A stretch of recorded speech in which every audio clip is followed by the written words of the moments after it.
So we all know for our wonder kids to develop and reach their potential ability, they need to have a great personality to help them get there. Today, we're going to put that to the test by creating two young players with 200 potential ability, the maximum in the game, and then we're going to give one the perfect personality and the other one the worst personality. So as we can see in game, we have the player with the worst personality and the player with the perfect personality. They are almost the exact same. They're both 15 years old, they're both 6'4", they're both 80 kilos, they both play centre midfielder and attacking midfielder, so they can both play in the same team at the same time, and they are both perfect with both feet. There are some slight differences in some of their technical, mental and physical abilities, but crucially they have the opposite personalities. But Tom, I hear you ask, what attributes actually count towards personality?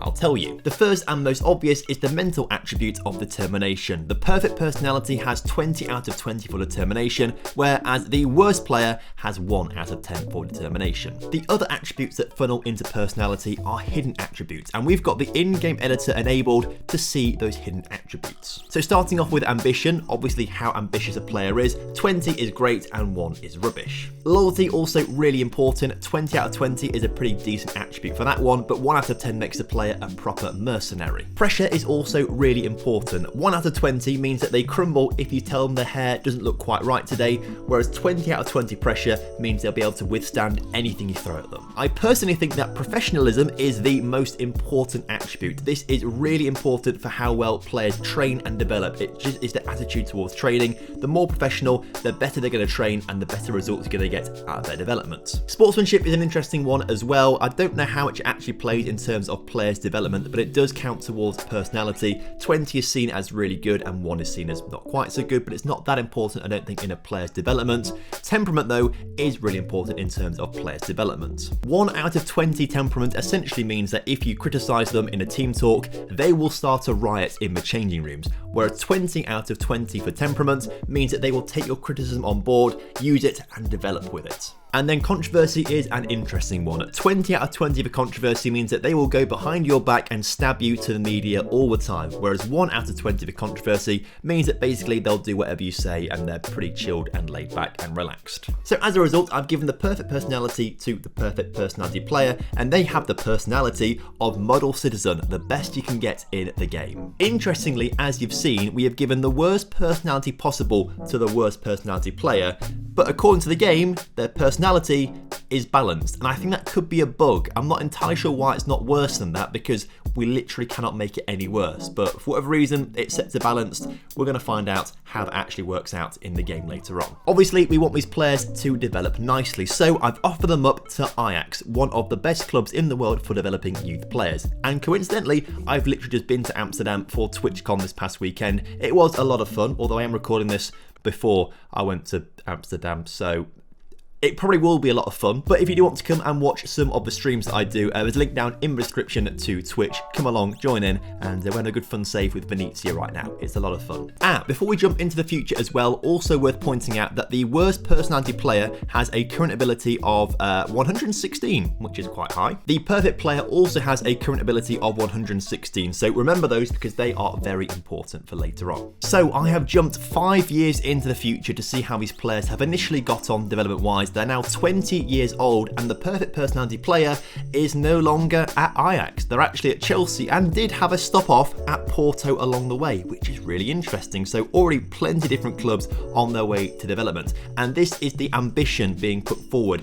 I assume that Porto in game must have a higher reputation than Ajax. Let's check that. Ajax's reputation has 7,800. Porto's reputation is 8,200. So the high ambition means that they want to play for better clubs, and that's probably what's helped to push that move through. Obviously, Chelsea have got a higher reputation than Porto as well, hence why they've moved to Chelsea afterwards.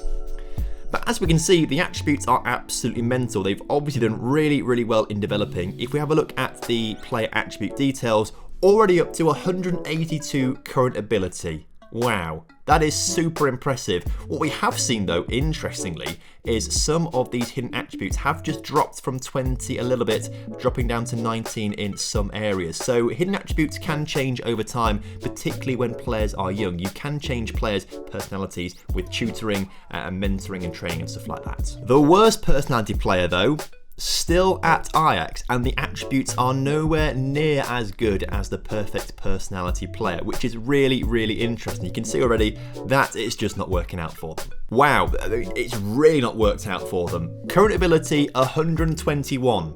It's only gone up 5 points of ability. Only 5, that's mental. We have seen a little bit of improvement in ambition, loyalty, professionalism, etc, but nothing major. And this just goes to show how important a good personality in game really is. I mean, that's proved this point already. I've simulated their entire careers, and it's going to be interesting to find out what they do across their careers, but the first 5 years, the most crucial years for development, and despite them both having 200 potential ability, personality matters so much when actually coming to develop a player. And so I've now jumped to the very end of their careers. We're in 2040, and at 34 years old, the perfect personality player is amazing. Look at how well he's done across his career.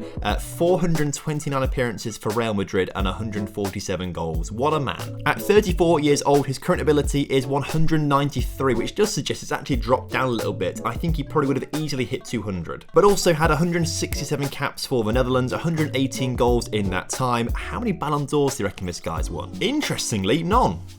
He's not won a single Ballon d'Or. I mean, there's one third place finish in 2037 and 2038. Also third in 2032, but that's literally it. 3 third places. What a waste. What a waste. To completely contrast that, the worst personality player never left the Netherlands. Always played in the Netherlands. Got 1 cap, to be fair to him. That's pretty impressive, but never left. And here we are. Attributes are fairly mediocre at best. 34 years old, the 91 current ability really dropped down. Actually, I will jump back a few years for their prime to see exactly what he got to, but 91 is rubbish. I did lie to you. There was 1 loan spell at Union Berlin, as you can see. So he went to Germany for 1 season in the Zwei Bundesliga. But other than that, stayed at Ajax for a long time, moved for 4.5 million to PSV, then to Feyenoord for £5 million, and has ended up in the, well, regional tiers by looks of things. Oh no, the second division. The youth team. This is the youth team, isn't it? Jong. So he's in the youth team of Volendam. Not a great end to the career. 455 appearances, 50 goals, 60 assists, and a 6.97 average rating. Very average. But if we jump back 6 years to 2034, when they should be in their prime, the worst personality player hit a height of 140 current ability, which actually is pretty good, to be fair. That does mean they are a pretty high caliber player. Obviously for the Netherlands, not quite good enough for their national team, but they would be a pretty standard and decent player for a lower Premier League club. We can also see actually that through their career, some of these hidden attributes did really increase. Professionalism up to 7. That's not bad. Also, injury proneness has risen to 7 as well though, and that's not quite so good. So you might be thinking, Tom, how do I know if a player has got a great personality or a rubbish personality? Well, obviously the actual personality tab here will suggest things and tell you if they're good or not. But this guy had the worst personality possible, and it said balance, and that's thrown me off. Like, I think this could be a bug. Don't quote me on it, but it just seems bizarre that his personality has been balanced this entire time. Another way that the game likes to give you hints about a player's personality is by looking at their reports. So if they're as part of your team, you can look at the report, and obviously in the cons they're going to come up with things like lack of determination can hinder him in certain situations. You'll also see things on there like this player does not like big matches. That often suggests they have a low pressure stat. All of these tips also come up if they're not your players, but you scout them out. If you have a really good scouting network and you fully scout a player out, your scouts will often give you insights on this report screen that show you exactly what they think of the player's personality. It's not going to tell you explicitly 20 out of 20 for ambition or 20 out of 20 for professionalism, but it is going to give you a really good understanding of how well that player is going to perform and develop. So hopefully you understand how important personalities are in developing young players. If you get the wrong personality, even if they have 200 potential ability, it could all still go wrong. So be careful out there when signing players and developing players of your own. And don't be upset if all of them don't work out, because some of them just aren't meant to work out. If you feel like you learned something from If you found today's video enjoyable, entertaining, or you feel like you learned something, please do drop a like on the video for me. Subscribe if you're new around here, because at the time of recording, we're not quite at 40,000 subscribers yet. Hopefully by the time this comes out, we're way past it and on our way to 50,000 subscribers. So fingers crossed that's the case. But until next time, have a good one. Goodbye.